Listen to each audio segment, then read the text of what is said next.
What's up, everybody? Shauna D Man here, and welcome back to the channel. Hope you guys are doing great. Hope you guys are having yourselves a great week. This Saturday, 2:30 kickoff in College Station. The Auburn Tigers will take on the number 9 Texas A&M Aggies. Obviously, Auburn got the win against them last season. This season, A&M may try to come back for the revenge against the Tigers.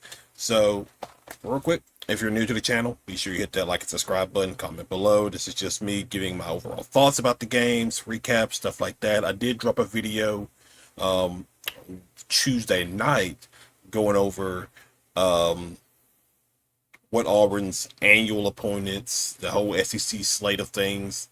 I did do like a quick little video about that on Tuesday night that you can check out. Just getting my initial thoughts out about it. Didn't really want to go too much of a deep dive into it. But for this game, we're going to talk a little bit about it. I know I have not talked about or made a video talking about the whole Bruce Pearl retiring, Stephen Pearl thing. I am planning on talking about that. It's just with my schedule and handling of two other YouTube channels. Kind of have to pick and choose when it comes to my videos, for at least for this one, because this, again, for those who are new, this is not a top priority channel for me. And this is just something that where I could just do videos talking about Auburn in general.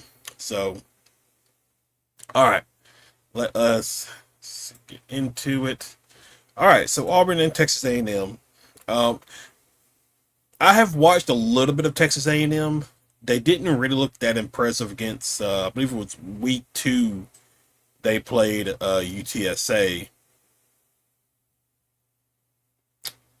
Yeah, either yeah, it was week 2 they played UTSA, and then week 3 they played Utah State.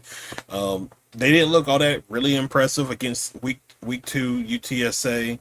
Obviously they had the massive game against Notre Dame, where it was a high scoring game. Now, Mike Elko is a defensive guy. Notre Dame was able, I don't remember the score of that game, but I know it was like above 30 points. And listen, Marcel Reed is a very talented quarterback. He made plays last season. He played as a freshman, like a true freshman last season when they came to Jordan-Hare Stadium, and he played relatively good. Like he helped lead them back into the game, honestly, because Auburn jumped out to a 21-0 lead, and then Marcel Reed made, as a runner and a passer, made outstanding plays that helped Texas A&M get back into the game. Sounds like he got 2 talented wide receivers. One of us, Mario Craver. I think that's a wide receiver. I could be wrong. Maybe some in the comment section will correct me. I think that was a wide receiver that Auburn tried to go after a couple years ago. And then there is another one. I can't remember his name, but they're 2 talented wide receivers. Obviously, you have a talented running back as well. Defensively, pretty good. I don't know if they'll be. I don't know if the caliber of what we saw with Oklahoma last week will be the same what we see with A&M this week.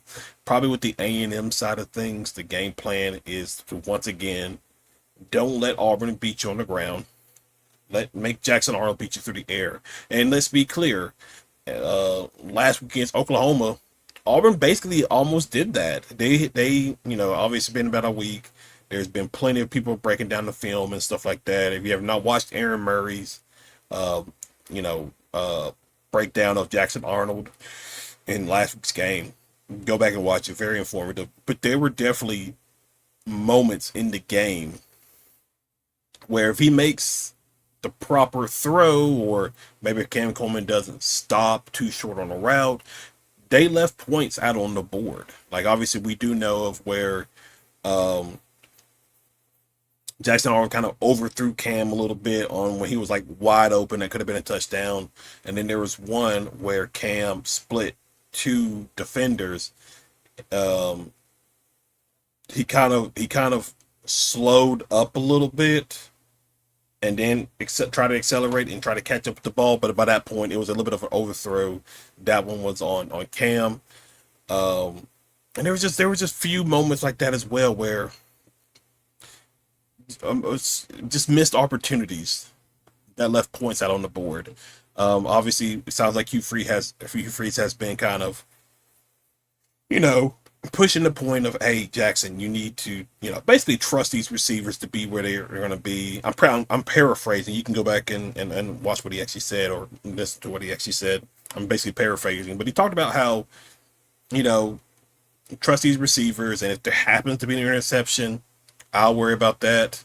You just need to get the ball to the quarterbacks, because obviously everybody knows up to this point. If you didn't, it was made very clear during the Oklahoma game that Arnold has a habit of holding on to the ball too long, trying to coach that out of him, trying to make him a much better, passing quarterback. He can make some pretty good throws. He's just got to let go of that ball, and it's a worry about turning the ball over. Listen, I'll give him credit. He has not, through 4 games. Yeah, through 4 games up to this point, no interception. To be quite honest, through 4 games, Auburn's only turned the ball over once. Is he just concerned about turning the ball over? Maybe that's valid. But he's got to let it go. He's got to let it rip, and trust the receivers are going to be where they're supposed to be. And so there are some injury updates for Auburn's side of things. Obviously, it came out yesterday on Wednesday that Horatio Fields is going to be out a couple of weeks. He injured himself during practice, so that means Perry Thompson is going to have to be somebody who steps up. He hasn't played much. I think he's been on the field a little bit. I know he was on the field in the South Alabama game. And I know he was on the field in the Baylor game. There was like a misconnection between him and Jackson. He might have played in Ball State. I can't fully remember, but I think he did. But he was the backup, basically, to Horatio Fields. So now Fields is going to be out for a couple of weeks. So that means Perry Thompson, he's going to have to step up. This is his moment to really take full control. Even with Horatio coming back, he has to be that next man up. And we'll have to just see how that goes. Obviously, we know Darrell Robinson is going to be out for a couple of weeks as well. Morris Williams is questionable for the game after I think it was the South Alabama game where he dislocated his shoulder, I believe. And then Connor Lew is questionable. He went down a little bit against Oklahoma. Now, that means if he does not go, we'll see how it goes with the report on Thursday and Friday. I think the next report will come out either on Thursday or Friday. That means Kale Ellis, 17-year-old true freshman, would be unless Hugh Freeze and the staff go a different direction with it, he'll be the starter against Texas A&M. He held his own relatively well against Oklahoma on the 2 drives. I'm pretty sure it was 2 drives he was in while Connor was getting himself reevaluated and everything. But I would expect, because I believe Connor played the rest of the game, so I would expect he'll get pushed up to probable. I think he will play, but that is just something to keep an eye out on, because it's going to definitely be up to the coaching staff and Jackson to make sure, Kale is set, the protection set, all that kind of stuff. So that is something to keep an eye out for Saturday's game. And then Michael Simmons seems to be probable he'll play. Caleb Harris, I assume he'll play. Jeremiah Cobb, he's listed as probable, but he'll probably play. And then Jay Crawford will play. You're definitely going to need Jay Crawford. Now, Rayshawn Pleasant and Strader and Pleasant, they played relatively well. Caleb Harris played relatively well. So if you needed to sit Jay Crawford out an extra game just to make sure he is healthy for Georgia, I would not be opposed to that, because let's be clear, like the passing game with Oklahoma wasn't that drastic, except for a few calls, but that's going to be interesting to see. But I think the guys who are probable, Simmons, Harris, Cobb, Crawford, I think they will play by the time kickoff. goes. Connor Lew, it would be interesting to see on how that shapes out with him. I would assume like he's practiced a little bit, but majority of the snaps maybe have been going to Kel Ellis just to make sure he is ready to go. Um, so we'll see. We will have to see. As far as the game goes, the game plan, because I was listening to uh, Locked on Auburn with Daryl and Zach, and Daryl was talking with the guy was at Texas A&M, and they talked about, and this happened a little bit in a good bit of the Notre Dame game as well, is where Texas A&M has this habit of where there are moments where they can't stop the run, but they're very good at pass defense, and then it's like it inverts itself where they're good at stopping the run, but some reason their secondary gets torched for some reason. And then another guy, and speaking of which, one of Texas A&M safety, Bryce Anderson, he is out. So that's going to be interesting to see on that aspect when Auburn is on offense, on what that looks like. Because I don't know the information on the backup for this safety. So that's just be something again to watch in this game. But I think the whole game plan for this was going to be obviously Texas A&M is going to try to make Jackson Arnold beat them through the air. Um, so you're probably going to see a 6, 7 man front. You're probably going to have a QB spy on Jackson. So it's going to be up to really Jackson making sure that he is dialed in with these routes, with these receivers, and throwing the ball with anticipation. And I think you still have to try to run the ball, even with them stacking the box and things like that. You're still got to make sure they commit, or at least stay honest with their defensive scheme and everything. So that means you're probably going to see Jackson run. Damari will probably, I guess, will start this game if Cobb is questionable. Like I think Cobb will still play, but I guess you will start with Damari in this game as well. Kind of like how you did with Oklahoma, where you started with Cobb at first, and then Damari came off the bench, or not off the bench, but he came in off the backup. Um, I really like my friend Colby. He's like he's in. You got to show me. He's not. He doesn't know. I think he's picking Texas A&M to win. I still think Auburn. Like I felt better. Like I feel like I was not wrong in picking Auburn last week, and maybe a lot of people felt the same way because in last week, in my opinion, Auburn was the better football team. They just made crucial mistakes. Officiating obviously was a joke. And this week, I still kind of feel like Auburn is the better team. Like the defense made a massive step in the right direction against Oklahoma in the way they played from what we saw again, how they did against Baylor and then South Alabama. They they have to do the same thing. This is like the fourth straight dual threat QB that they're facing. So they should be relatively good at facing dual threats. So I think defensively for Auburn is definitely locking down or at least limiting one of their top two receivers, whether it's Craver or the other guy. I think you need to limit at least one of them. I'm not really concerned about the not pass defense, but the run defense. Run defense has been really, really good these first four games of the season. I think that could continue. Now, it could be again tricky with you.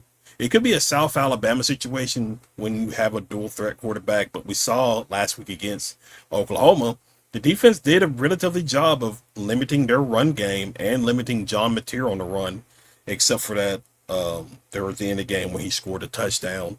So the run defense, I don't think I have really much concerns about. Pass defense, I think you just need to limit at least one of their top two guys, honestly, and then I think you could win the game.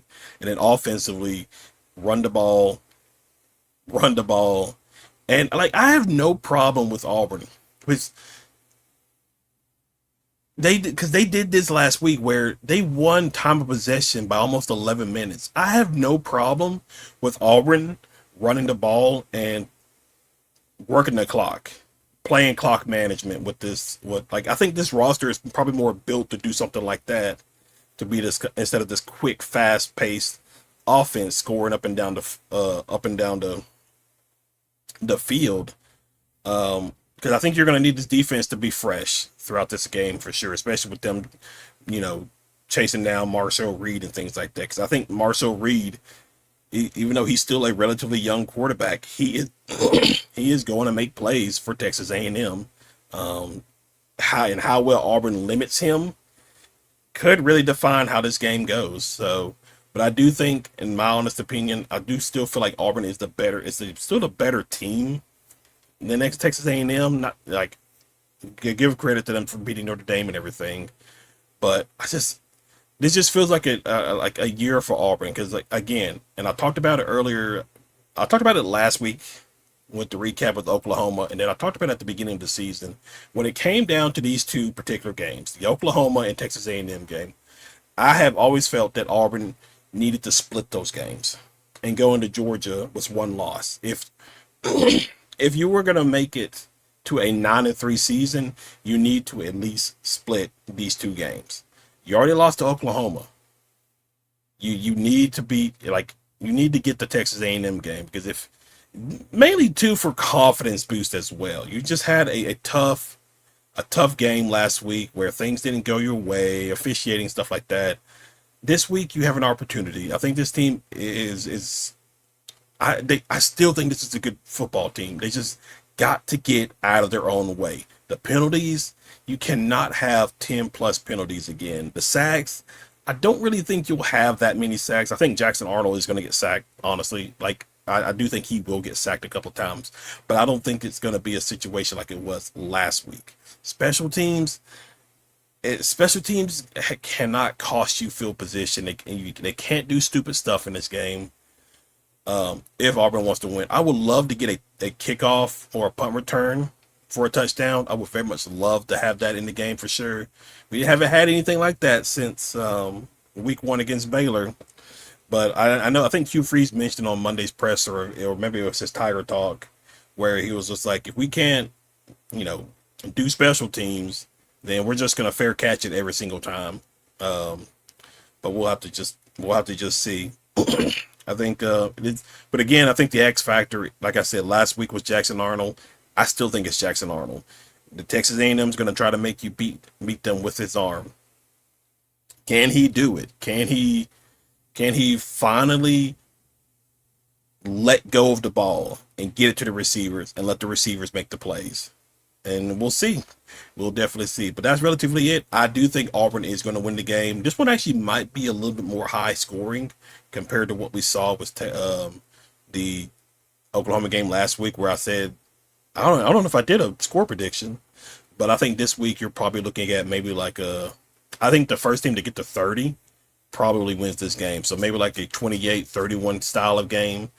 But we'll see. But guys, that is relatively it. Wanted to drop this little preview real quick. If you're new to the channel, be sure you hit that like and subscribe button, comment below. Tell me what you guys think, what your score prediction is, and I will see y'all in the next video. Y'all have a good one.